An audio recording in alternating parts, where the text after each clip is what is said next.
Consistent রিভিশনে থাকতে হবে, মোরাজা করতে হবে এই কোরআনকে হেফজ করে ফেলা এটা সহজ, কিন্তু এটাকে টিকিয়ে রাখা বড্ড কঠিন। যারা তোমরা হেফজ কমপ্লিট করেছো, হাফাজাতুল কোরআন, তোমাদেরকে উদ্দেশ্য করে আল্লাহ রাসূল সাল্লাল্লাহু আলাইহি ওয়া আলিহি ওয়াসাল্লাম বলেন যে তাআহাদুল কোরআন, তোমরা ডেইলি বেসিসে কোরআনকে কি করো, রিভাইজ করো, রিভিশন দাও, মোরাজা করো, এটাকে সম্মান করো। কেননা পোষ মানানো হয়নি এরকম কোন বন্য উট যদি এটা রশি ছেড়ে দেওয়া হয়, এটা যেমনি ছুটে পালায়, দৌড়ে পালায়, এটারে ফিরে আনা যেমনি কঠিন, কোরআন হেফজ করার পরে, মুখস্থ করার পরে কেউ যদি ভুলে যায়, ওইটারে আবার রিভাইভ করা তার চেয়েও বেশি কঠিন। এবং আল্লাহ রাসূল সাল্লাল্লাহু আলাইহি ওয়া আলিহি ওয়াসাল্লাম তিনিও যাতে ভুলে না যান বারবার কোরআন পড়তেন, বারবার রিভাইজ করতেন। রাসূল সাল্লাল্লাহু আলাইহি ওয়াসাল্লামের কষ্ট হয়ে যেত, ফলে আল্লাহ তাআলা বলেছেন, নবী আপনি তাড়াহুড়ো করে, এত কষ্ট এত প্রেসার আপনার উপর নেওয়ার দরকার নেই, আমি আপনাকে পড়িয়ে দেব। জিবরিল যখন পড়ে শুধু ফলো করেন, সেটা একবার পড়ে নিন, মুখস্থ আমি আল্লাহ করে দেব। এরপরে আল্লাহ রাসূল সাল্লাল্লাহু আলাইহি ওয়া আলিহি ওয়াসাল্লাম রেগুলার বেসিসে কোরআন পড়তেন, সাহাবাদেরকে কোরআন শোনাতেন, আবার সাহাবাদের কাছ থেকে কোরআন শুনতেন। এবং সারা বছর কোরআনের যতটুকু নাজিল হতো,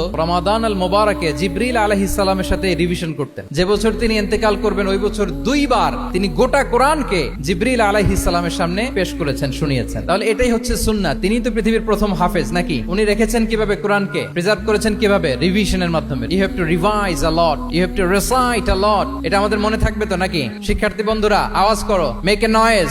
মনে থাকবে ইনশাআল্লাহ বিইذنিল্লাহ।